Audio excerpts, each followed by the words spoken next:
Well, I think we applied what we watched from film as far as moving the ball, spacing the floor. Shout out to J. Michael Green. What an amazing night he had. You can't just leave him open. He's a knockdown three-point shooter and just a rugged defender. And to be inserted in the starting lineup like that and just shows his professionalism and his readiness and what he's about. And couldn't be more proud of him and grateful for his effort tonight. Draymond said you were kind of particularly agitated the last couple of days about the Game 1 performance, just team-wide. What about it, besides the loss, really ticked you off? I didn't play well, personally. I thought I let my guard down. I thought we let one slip away, but, we did our jobs tonight, and we know how well this team plays at home, so we got to go to L.A. with the same mindset as far as physical defense, ball sharing, and having fun and just being, us older guys just being the leaders we are.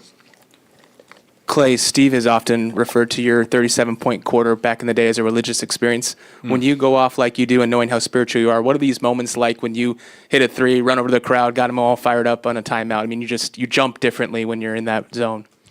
Yeah, it's the moments you work for. You might not see them all the time when you're in the gym, when you're conditioning, running 1,000 miles, but those short moments of, euphoria and that flow state where you just feel like you can't miss make all those hard days more than worth it. And I was just trying to get the crowd going, and it's always fun when you shoot the ball well, but it's even better when you couple that with a win. Is it me? Okay.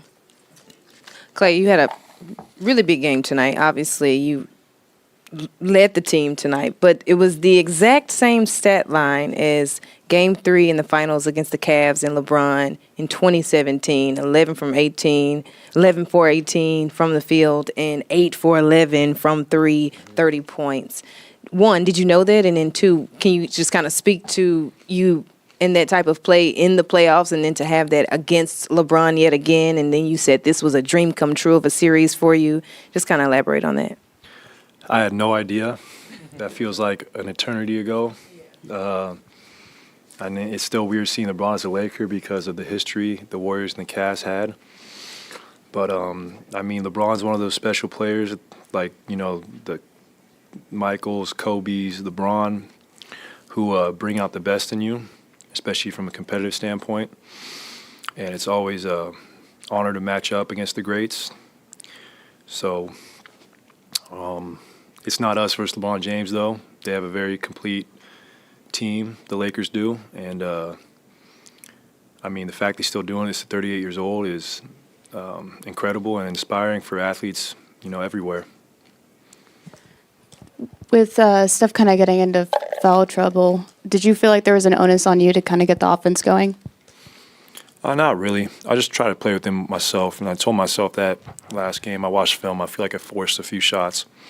And tonight I just play within the flow of the offense, and I'm at my best when I'm running around screens, I'm hitting the open man, I'm cutting hard. And Steph was magnificent tonight, 20 and 12, ran the offense perfectly.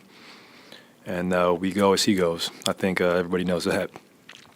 Klay, Sunday in Sacramento, you talked about sort of the personal significance and emotion of this series for you. As she mentioned, something you had dreamed about for a while to play the Lakers in the playoffs.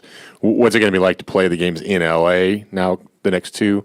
And how does that sort of change the dynamic for you, I guess? Doesn't change much. I'm going to be myself. I'm going to play hard on both ends. I'm going to hunt great shots. But just from a life standpoint, it's such an incredible experience to play in front of my friends and family.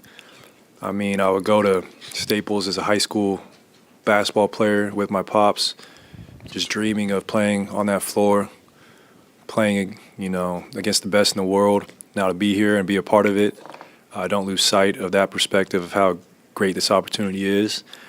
And I'm just, excited to do it in a building where all my hoop dreams came about. So, I have so much respect for just the opportunity ahead for me. And I'm the huge Kobe fan, obviously. He was my biggest inspiration, and I'm just going to play my hardest, just to honestly honor him and Gigi, because without his play and all those years of me viewing his tenacity on the court, I would not be the athlete I am today. Klay, how do you view your specific matchup in this? You got Reeves guarding you, at least to start. You got maybe Schroeder on you. You guarded Reeves last game. I think you were guarding D'Angelo a lot tonight. Just how do you view that, and how can you win that matchup? Well, all those guards you named are very good in the ball screen. They have great chemistry with AD, especially in the ball screen. And for me, I might not have the same quickness I once did in my 20s, but I could still use my size and defensive positioning to deter good looks for those guys. So it's just about sticking with the game plan and not getting caught up in the individual matchup. If you feel like you have a mismatch, you kind of overcompensate sometimes. For me, it's just about staying within the flow of the offense and hunting great shots. And when I do that, I have nights like this. Hey, Klay. Draymond Green a couple of minutes ago talked about being decisive, more so in this game, certainly than game one. Did you sense decisiveness specifically from him, and how much easier does it make your job when he's locked in on both ends like that? That's the Draymond Green we love. I mean, he's so great in the pick and roll. He's so great at making plays out the pick and roll, and he's like a point guard for us out there, being 6'7", 250, and the ability to get to the rim, shoot the three, hit the open man. I can't name a lot of players who play like that. He's our Swiss Army knife, and when he's getting downhill and he's finishing at the rim and he's hitting the open man, like, we're at our best. So we'll look forward to this continued effort by Draymond, and just like Steph, we go as Dre goes. Klay, how did it? Can you repeat what you were saying when you banged that three early in the third quarter, or is that something that you can't go into? Wait, what's that? You were screaming after you banged that three. You were skipping. You were obviously in euphoria. Yeah. Do you know what you were even saying? No. Sometimes when you're out there and you're having fun, things just come about without intention or thought, and I think I was saying something along the lines, I'm the one, a few probably cuss words in there I'm not proud of, but those are the moments that feel the best as an athlete, when you feel like you're just clicking and your game is just effortless. Klay, Draymond spoke of playing with more force to kind of maybe take Anthony Davis out of his groove a little bit from game one. I mean, how much was that an emphasis to just at least make him alter what was working so well?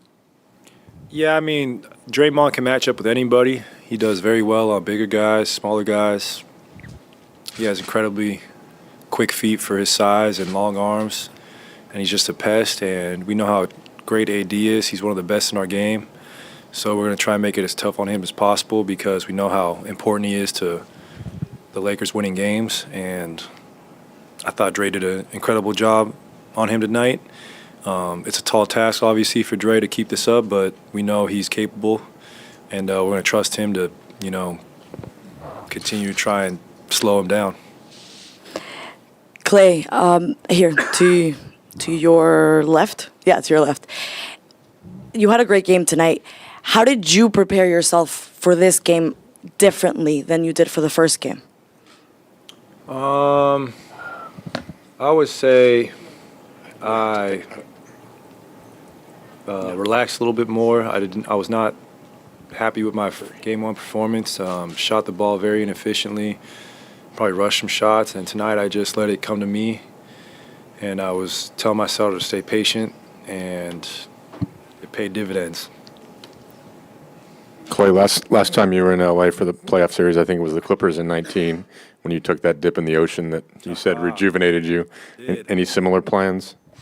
Well, if the weather is better, it's not so June gloomy, I'd love to go jump in, hopefully go down to Manhattan Beach or something and jump in by the pier. There's something just about getting in the Pacific Ocean and body surfing that just resets your whole